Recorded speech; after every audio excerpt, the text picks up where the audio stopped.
अस्सलाम वालेकुम नाज़रीन, आपको एक मरतबा फिर खुश आमदीद कहते हैं पाकिस्तान टेलीविजन न्यूज़ की खुसूसी नशरियात में। मैं हूँ आपका मेज़बान रिजवान अली अहमद और शहजाद रज़ा हमारे साथ मौजूद हैं। आज बड़ी ब्रीफली चेयरमैन एनडीएमए ने जो कैपेसिटी बिल्डिंग है हमारी और इसके साथ साथ टेस्टिंग के हवाले से और जो किट्स फ्राहम की जा रही हैं शहजाद, उस हवाले से ब्रीफ किया मीडिया को कि पाकिस्तान में अब तिब्बी आलात और तिब्बी साजो सामान के हवाले से जो हार्डवेयर है उसकी फ्राहमी में किसी किस्म की कोई रुकावट नहीं है।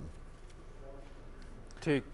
Chairman NDMA national disaster management authority की आपने बात की, तो चेयरमैन साहब लेफ्टिनेंट जनरल मोहम्मद अफजल साहब हमारे साथ इस वक्त मौजूद हैं। बहुत शुक्रिया चेयरमैन साहब हमें ज्वाइन करने का। अस्सलाम वालेकुम शहजाद जी वालेकुम सलाम सर। सर आपने तकरीबन 2 हफ्ते कबल एक स्टेटमेंट आपका मैंने पढ़ा था और आपने कहा कि हम तकरीबन 40,000 की कैपेसिटी हासिल कर लेंगे अनकरीब टेस्टिंग की अगेंस्ट कोरोना वायरस। इस वक्त हम तकरीबन 16 से 17,000 पे खड़े हैं या तकरीबन इससे थोड़ा सा ज़्यादा होगा अकॉर्डिंग टू WHO। तो वो इससे ज़्यादा जो हमने एक टारगेट हासिल करना है जो आपने मेंशन किया था, अभी उसमें कितनी देर है, कितनी दूर है उससे हम? देखिए Shahzad, as far as hardware is concerned हम उससे दूर नहीं है। इनफैक्ट हम उसको सरपास कर गए हुए हैं।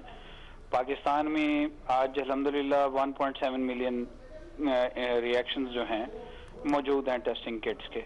हमारे पास VTM है कोई 8 लाख के करीब, हमारे पास स्वैब हैं 8 लाख के करीब, हमारे पास 2 तरह की जो है एक्सट्रैक्शन किट्स हैं जिसमें मैनुअल भी हैं और ऑटोमेटिक भी हैं जी।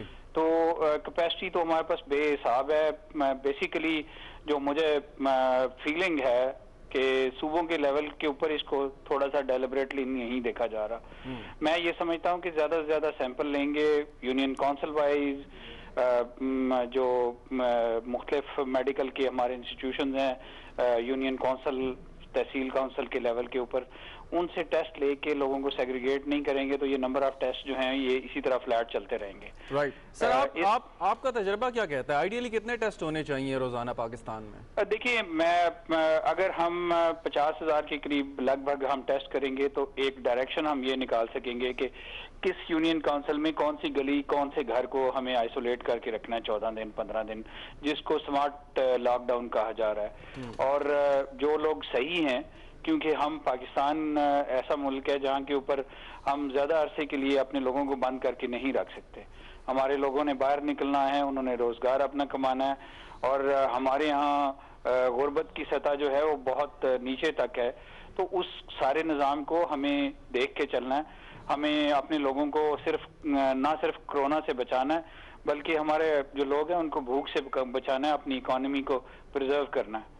तो इसलिए हमें ज़्यादा से ज़्यादा टेस्ट करने की ज़रूरत है और जहाँ जहाँ इन्फेक्शन ज़्यादा है उन इलाकों को सिर्फ बंद करने की ज़रूरत है और जो लोग अफेक्टेड नहीं हैं उनके साथ इंशाल्लाह ना सिर्फ ये टेस्ट हैं बल्कि मैं आजकल एक्सप्लोर कर रहा हूँ एक और टेस्ट करने के लिए। मैं अगले 2-3 दिनों में उसको अनवेल करूँगा और देन सूबों को उसमें भी हम शामिल करेंगे ताकि ये जो हमारी कैपेसिटीज हैं ये ऑप्टिमम लेवल के ऊपर यूटिलाइज हो सके। राइट ठीक है।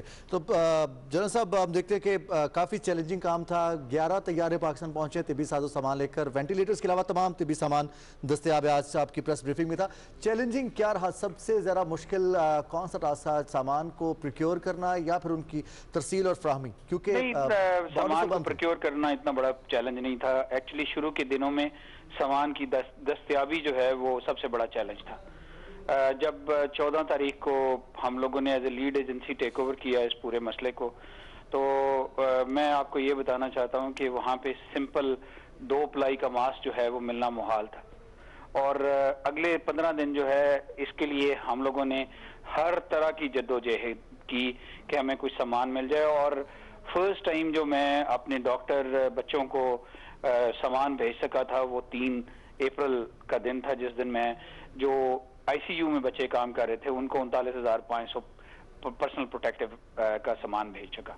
लेकिन उसके बाद अल्हम्दुलिल्लाह हमारी बड़ी वाइब्रेंट कौम है, हमारे बड़े जफाकश लोग हैं और मैंने अपील की थी लोगों से कि आप बनाएं किट्स, हम उनको इनकरेज करेंगे।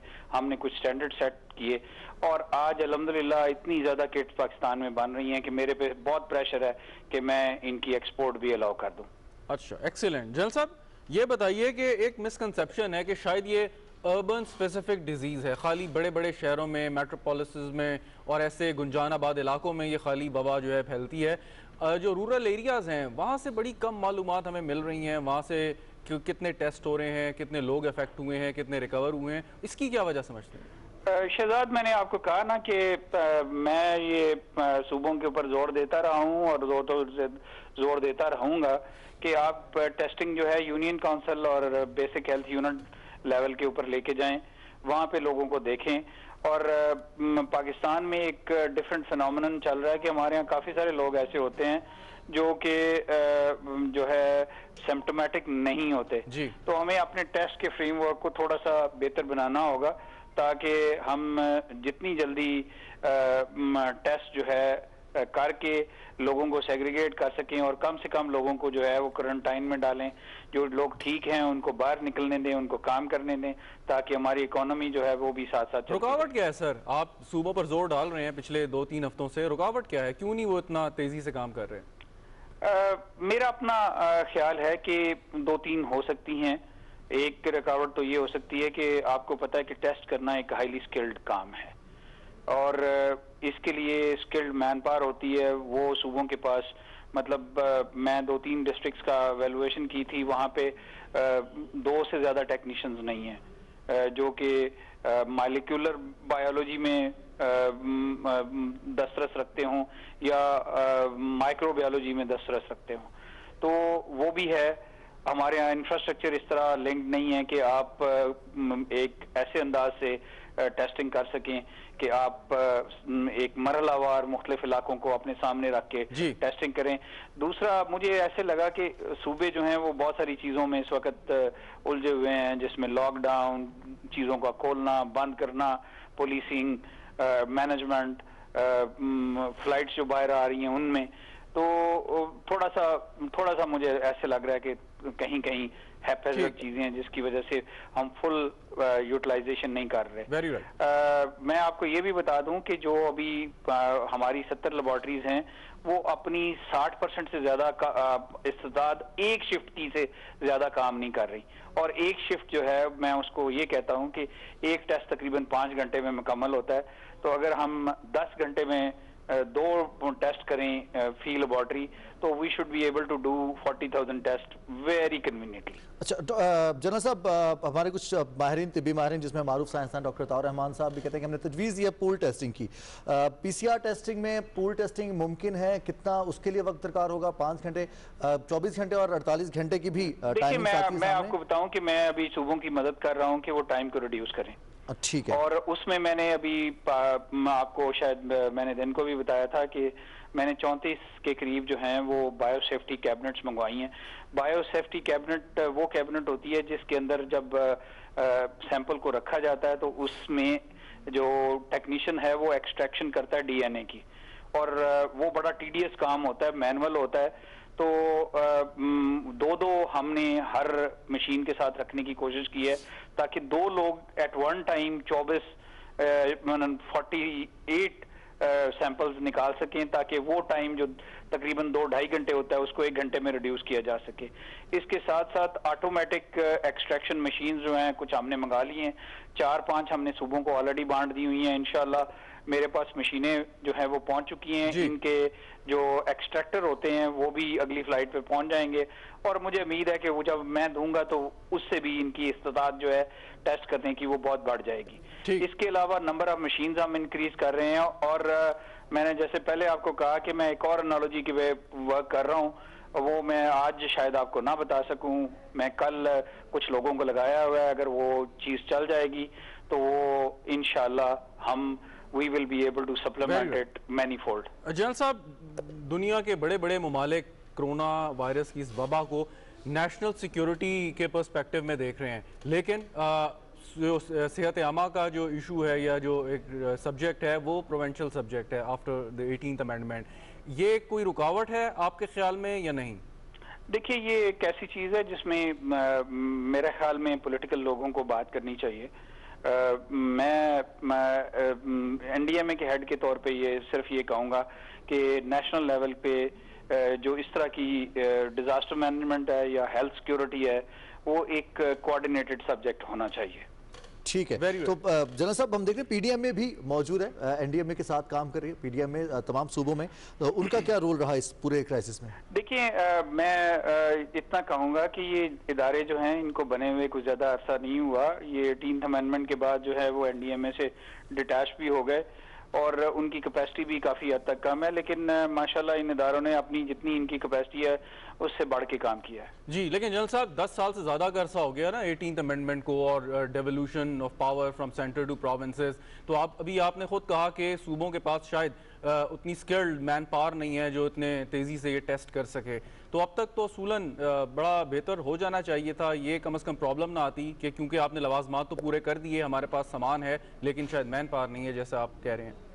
ये man power is one aspect, और भी हैं कुछ चीजें, लेकिन मैं पहले भी आपको कह चुका हूं कि 18th अमेंडमेंट जो है एक पॉलिटिकल इशू है और इस पे पॉलिटिकल लोगों को बात करनी चाहिए।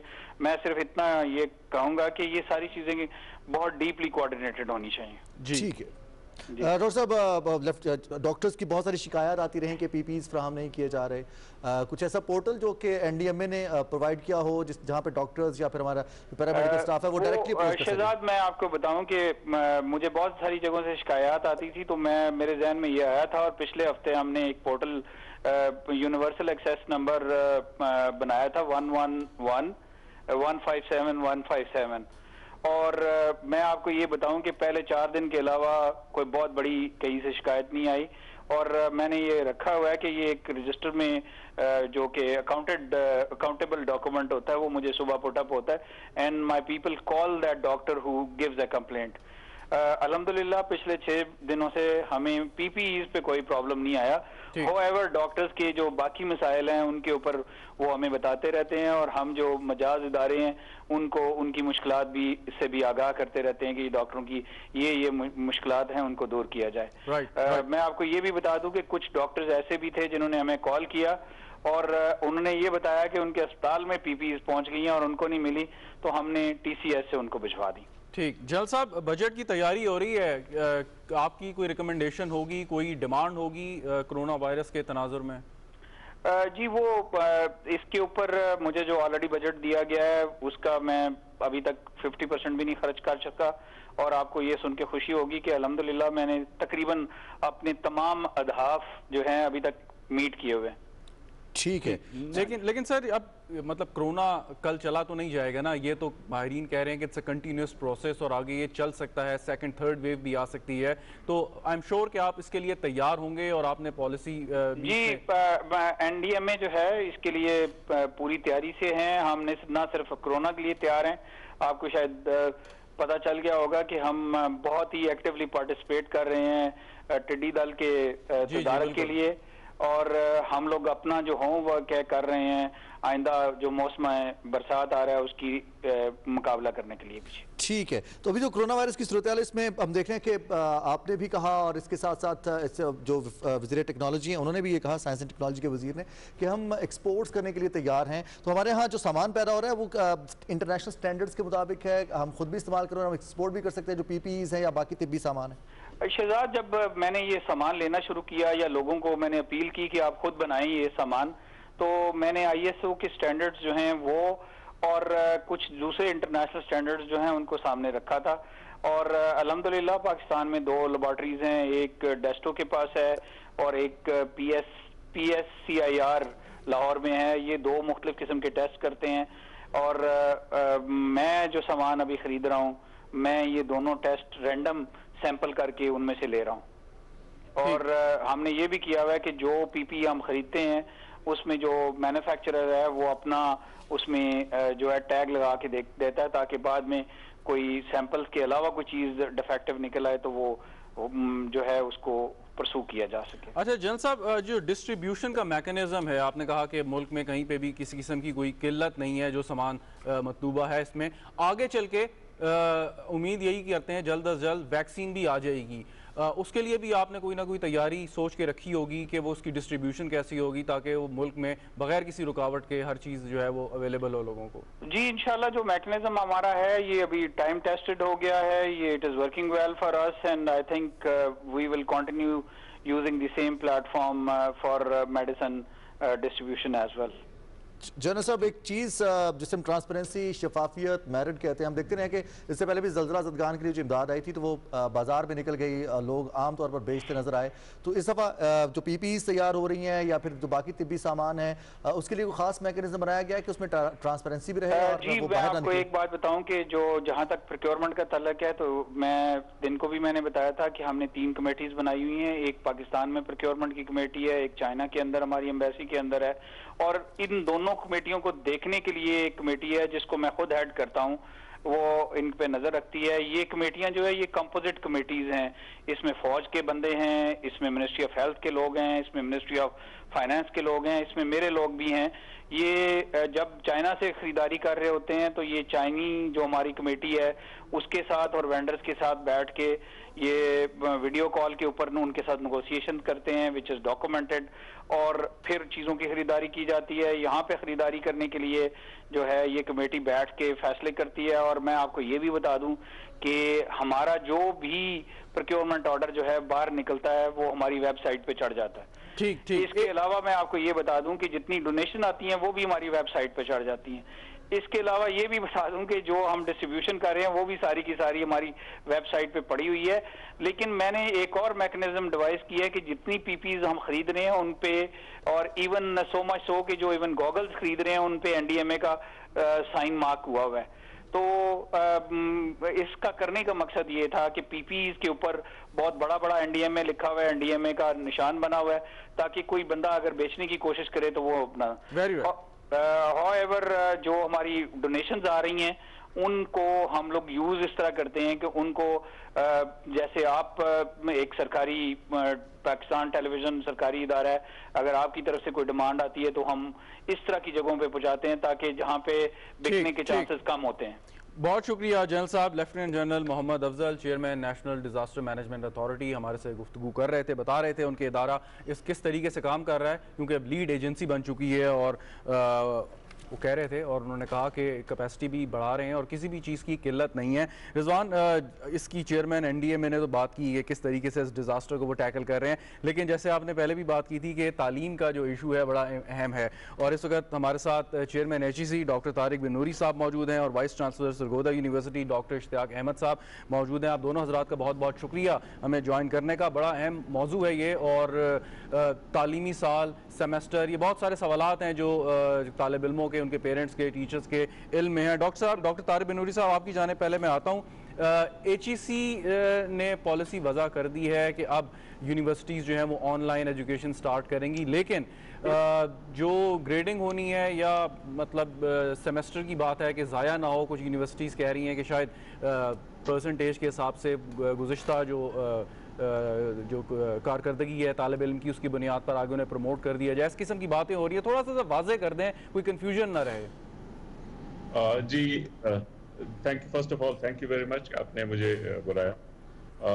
ये जो पिछले रिजल्ट्स की बुनियाद पे हो रहा है वो सिर्फ FAFSC के लिए हो रहा है, जी जी, यूनिवर्सिटी के लिए नहीं। देखें, FAFSC का जो रिजल्ट आता है ना, वो इसलिए होता है कि लोग एडमिशन हासिल करें यहाँ पे आके कॉलेजेस, यूनिवर्सिटीज में एटसेट्रा। डिग्री जब हम देते हैं तो उसका मकसद ये होता है कि लोग जाके फील्ड में काम करें, डॉक्टर्स बनते हैं, इंजीनियर्स बनते हैं, लॉयर्स बनते हैं।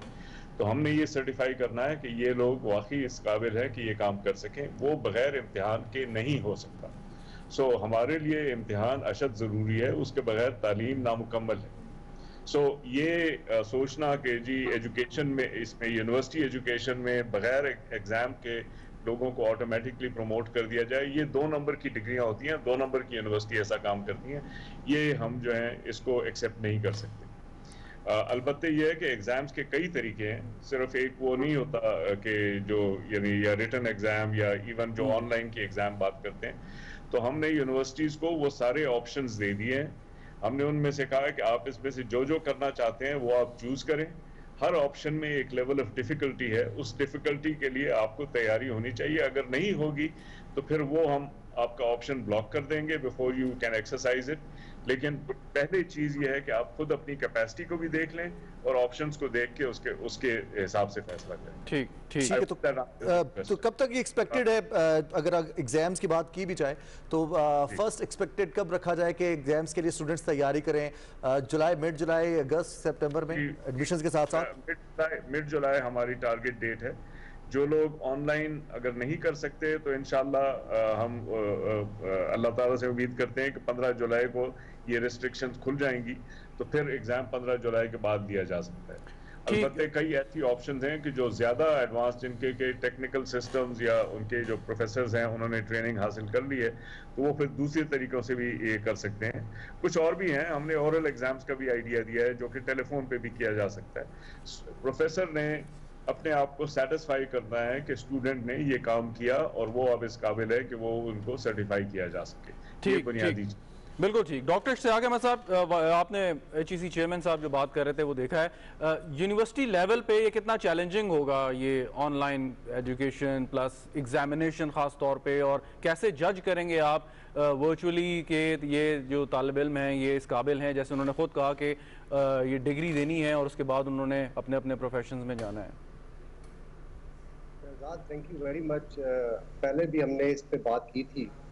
अब जाहिर है कि ये सिर्फ पाकिस्तान तक ये इशू महदूद नहीं है, पूरी दुनिया में ये चैलेंज आया है, और चैलेंज को आप कैसे टैकल करते हो।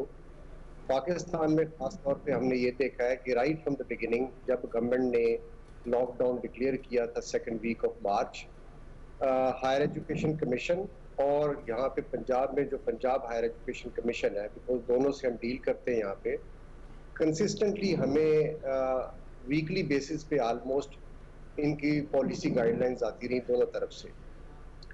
और वो जाहिर है कि उनमें जो जो इशू सामने थे, शुरू के अंदर सबसे बड़ा जो इशू इसमें था वो क्वालिटी एजुकेशन का, कि आप जो भी कह लें, जो क्लासरूम के अंदर टीचिंग है उसका ये ऑनलाइन उसका नेमुल बदल नहीं है, बिकॉज उसके लिए अगर ट्रांजिशन करनी भी पड़े तो वो काफ़ी महीने साल लगते हैं, क्योंकि चॉइस नहीं थी। तो जाहिर है कि HEC का मैंडेट ये है कि वो इंश्योर करे कि तमाम पब्लिक और प्राइवेट सेक्टर यूनिवर्सिटीज़ इन पाकिस्तान वहाँ पे मिनिमम जो स्टैंडर्ड्स हैं क्वालिटी एजुकेशन के वो मेंटेन हो।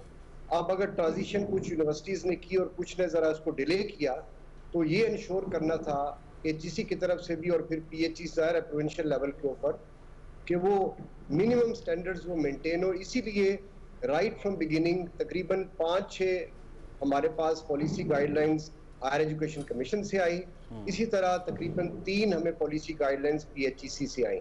और दोनों में जो इंटरेस्टिंग बात है कि कोई ऐसी, यानी दोनों एक दूसरे को कॉम्प्लीमेंट करती हैं। 2 इश्यूज जो शुरू में इमर्ज हुए और उसमें ज़ाहिर है तलबा से भी बड़ा रिएक्शन आया इन द बिगिनिंग, वो था कि एक तो कनेक्टिविटी के सीरियस इश्यूज है, ख़ास तौर पे जो फार फ्लंग एरियाज़ में। हमारे यहाँ जो इशू आया वो स्टूडेंट्स जो गिलगित बल्तिस्तान से या KP के ख़ास तौर पे जो एक्स फाटा एरिया से थे उनके साथ ये इशू आया, या साउथ पंजाब में कुछ एरियाज़ में। तो ज़ाहिर है कि कनेक्टिविटी का इशू फिर हमने उसको हैंडल इसी तरह किया कि हमें थोड़ा सा गाइडलाइंस HEC से मिली, लेकिन PHEC से क्लियरली मिली है कि आप इनका सेमेस्टर फ्रीज कर दे, वो हमने ऑप्शन स्टूडेंट्स को दे दी।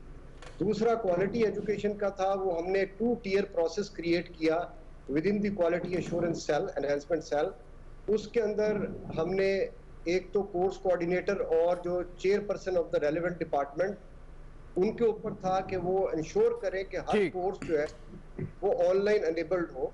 और दूसरा हमने अपना एक टास्क फोर्स क्रिएट की QEC की, जिन्होंने उनको फिर फर्दर मॉनिटर किया, और उससे हमने काफ़ी 200 हमने कोर्सेज बंद करने पड़े क्योंकि उसमें क्वालिटी एजुकेशन नहीं थी।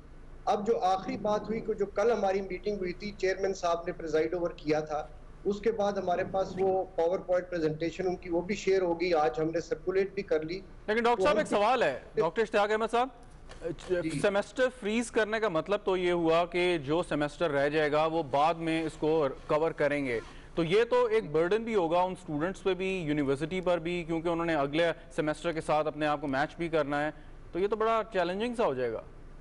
नहीं देखिए, अगर किसी के पास इंटरनेट सिरे से है ही नहीं, या उसकी जो स्पीड के इश्यूज है, और उसमें जूम या दूसरी जो वीडियो कॉन्फ्रेंस की फैसिलिटीज हम यूज कर रहे हैं, अगर वो एक्सेस नहीं हो पा रहा, और that is one of the principal reasons for criticism of online education. तो यही हमारे पास था। उसके हम पैसे चार्ज नहीं करेंगे, वो अगले समर में पढ़ लें या बाद में वो कोर्सेज ले लें, ये चॉइस हमें मजबूरन देनी पड़ी थी।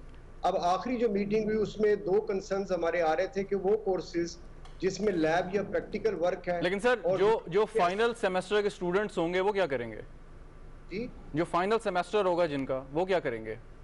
ग्रेजुएट हो रहे हैं, जो पोस्ट ग्रेजुएट में क्लियर हो रहे हैं, डिग्री हासिल करने के लिए जो इम्तिहान देंगे। उसका यूजुअली होता था कि हम समर में एक्स्ट्रा उनको अपॉर्चुनिटी देते थे कि वो समर में वो सेमेस्टर लगा के ग्रेजुएट हो जाए।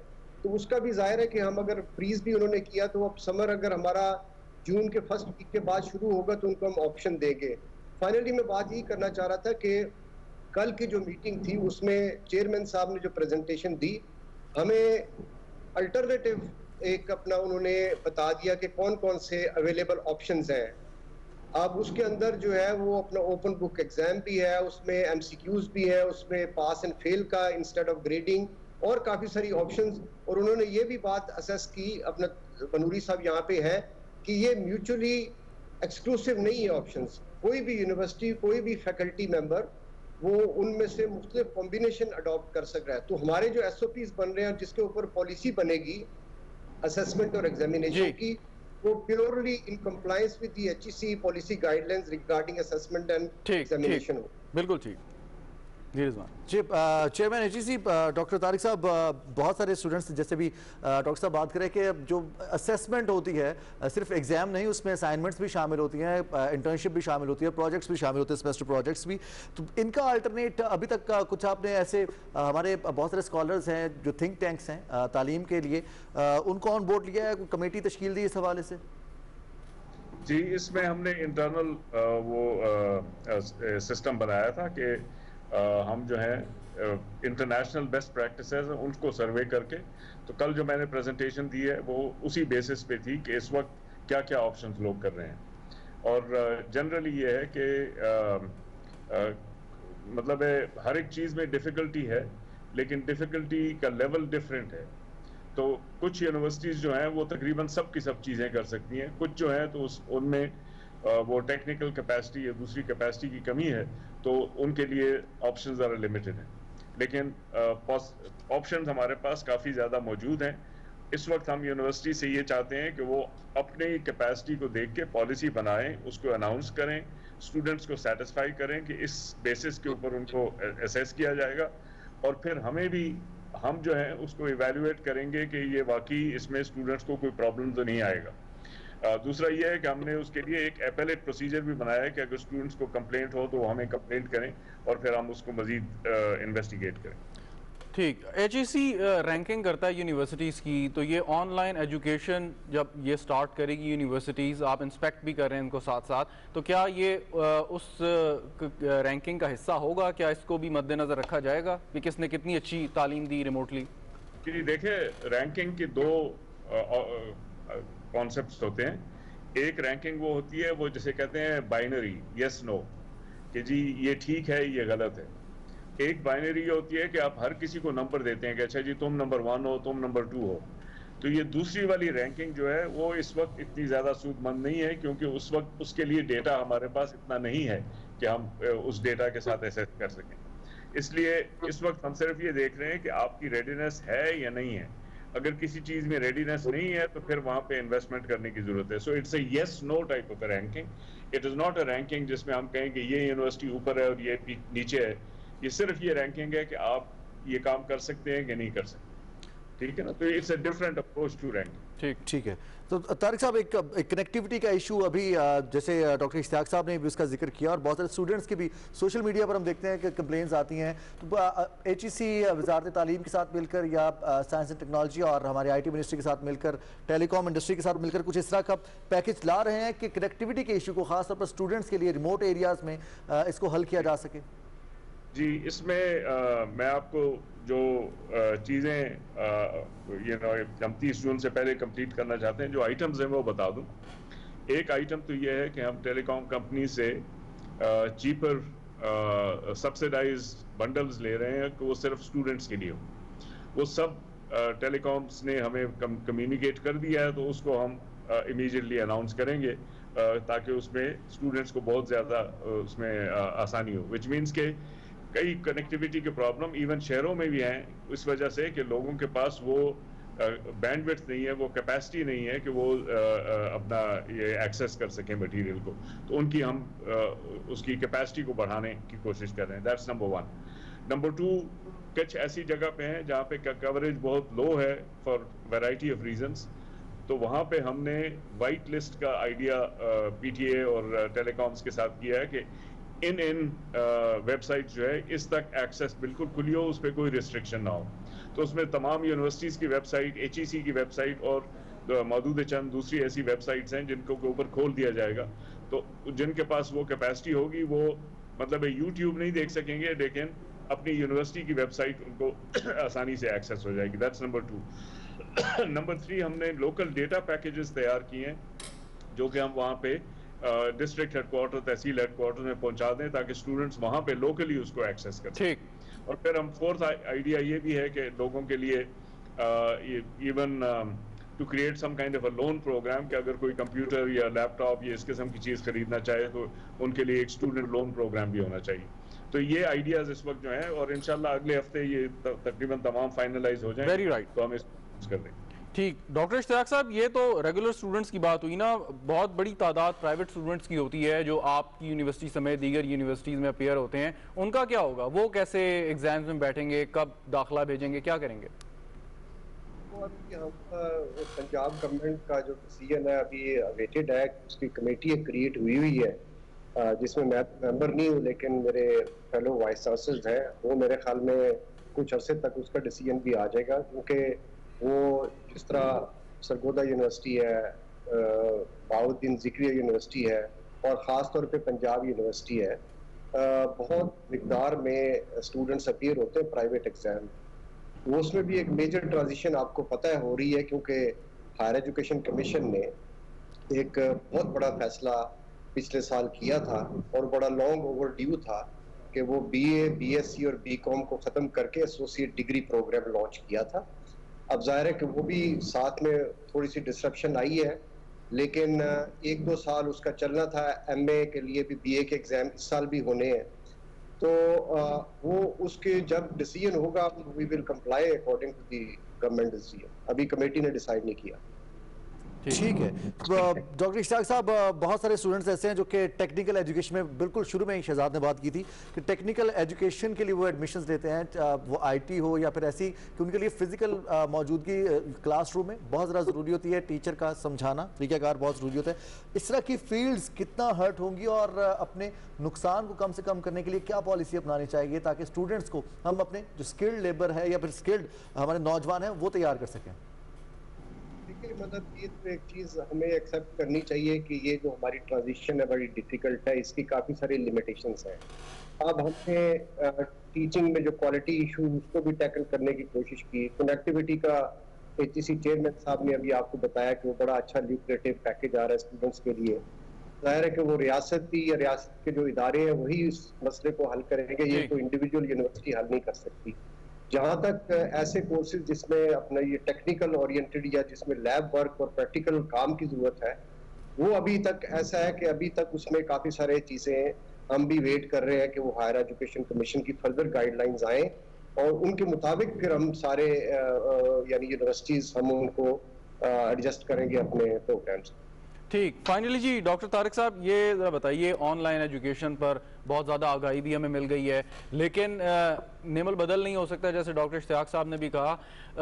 अब लोगों का रुझान इस तरफ बढ़ेगा, हमें अपनी सलाहियत और इसकी क्वालिटी बेहतर होती नज़र आएगी पाकिस्तान में। वेस्ट में तो बहुत मशहूर है, लेकिन पाकिस्तान की हद तक इसमें क्या आप अंदाज़ा आगे क्या प्रेडिक्ट करते हैं और एचईसी का इसमें क्या किरदार होगा? देखें, इस वक्त यह है कि इंफॉर्मेशन की कमी दुनिया में नहीं है। हमने स्टूडेंट्स को वो स्किल्स देने हैं कि उनको जहां भी इंफॉर्मेशन चाहिए वो हासिल कर सकें। उसके लिए ऑनलाइन एजुकेशन एक स्किल के तौर पे बहुत ज़्यादा ज़रूरी है, बहुत ज़्यादा अहम है, क्योंकि हमारे स्टूडेंट जो हैं वो इक्विप हो जाएंगे, बजाय इसके कि हम उनको स्पून फीड करें, वो खुद से तालीम हासिल कर सकेंगे। लेकिन उसका बराह रास्त ये नहीं है कि इसके ये डिग्री के लिए है। इट्स जस्ट अ स्किल, जैसे कि आपको लिखना आता हो, जैसे आपको मैथ्स आती हो, इट्स अ स्किल जो कि आपको सीखने की जरूरत है। आइंदा के दौर में ये बहुत ज्यादा सेंट्रल हो जाएगा, क्योंकि इसके बगैर तकरीबन हमारे जो सारे सिस्टम्स हैं वो सब के सब इसके ऊपर डिपेंड करेंगे। जिनके पास ये स्किल नहीं होगा वो पीछे रह जाएंगे। तो हम ये चाहते हैं कि हमारे जो बच्चे हैं, और ख़ास तौर पे जो हमारे दूर दराज इलाकों के बच्चे हैं या मॉडेस्ट जिनके इनकम बैकग्राउंड है, कि वो पीछे ना रह जाएं और उनको ये एक्सपोजर अभी से मिलना शुरू हो जाए ताकि वो बाकियों के साथ मुकाबला कर सकें। तो हमारे लिए ये it is an important thing, it is not an alternative, it is an necessity. देखें ना, इस चीज़ पे आप गौर करें, it is not an alternative to face to face education, it is an necessity. अब ये ज़रूरी हो गया है कि लोग ये स्किल हासिल करें, इसके साथ एक्सपेरिमेंट करें, तरीका सोचें कि कैसे इंफॉर्मेशन हासिल की जाती है, उसको कैसे टेस्ट किया जा सकता है। तो जैसे जैसे ये करेंगे तो हमारे स्टूडेंट्स में अपनी सेल्फ कॉन्फिडेंस ज़्यादा होगी। ठीक है। डॉक्टर तारिक साहब, माजी में हम देखते रहे हैं, माजी करीब में भी बहुत सारी यूनिवर्सिटीज़ के जो सब कैंपसेस हैं, एफिलिएटेड कॉलेजेस हैं, उनके ऊपर एतराज़ात आते रहे कि वहाँ पर जो टीचिंग स्टाफ है वो HEC के स्टैंडर्ड्स के मुताबिक नहीं है। तो अब उसकी अफादियत बढ़ नहीं गई कि अब उन सब कैंपसेस को या एसोसिएटेड कॉलेजेस को हम उनकी कैपेसिटी को बढ़ा दें ताकि जो यूनिवर्सिटी के ऊपर बोझ है वो डिवाइड हो जाए।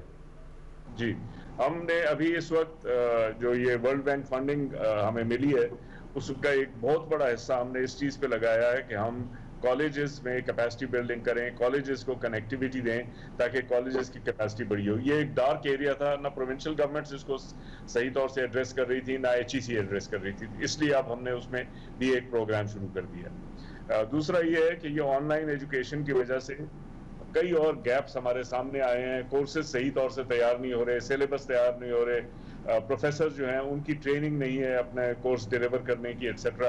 तो इसके थ्रू हमें वो भी इंफॉर्मेशन मिलेगी और वो गैप्स भी हम फिल करेंगे, ना सिर्फ कॉलेजेस में बल्कि यूनिवर्सिटीज में।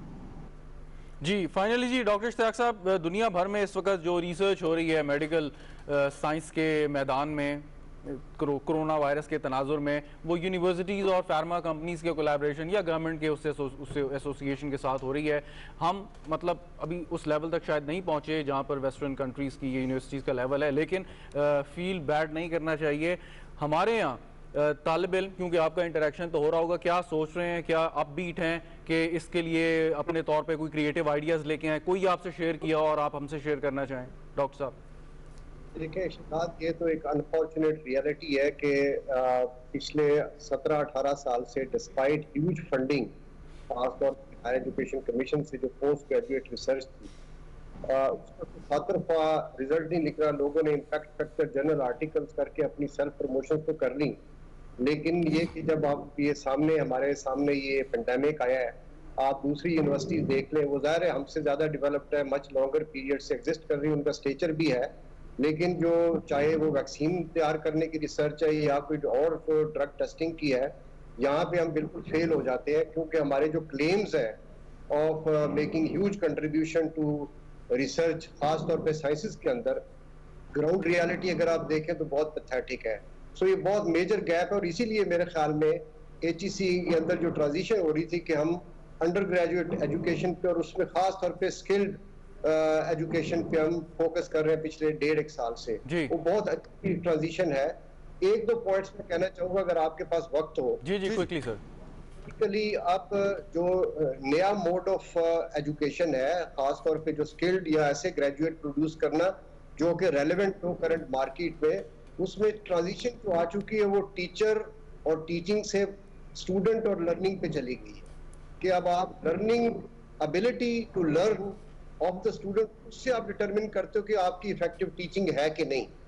और इसीलिए जरूरी है कि जो हमें एक डिफिकल्ट टाइम के अंदर हमारे पास चॉइस नहीं थी, लेकिन हमारे ये नेसेसिटी बन चुका था ऑनलाइन मोड पूरी दुनिया के अंदर, खासतौर पे डेवलप्ड वर्ल्ड के अंदर। तो एक आर्गुमेंट ये दिया जा सकता है कि basically what corona pandemic has done is कि हमें फास्ट ट्रैक कर दिए कि एक डोमेन के अंदर IT में जो हमें 3 साल 10 साल पहले हमें उस तरफ जाना चाहिए था।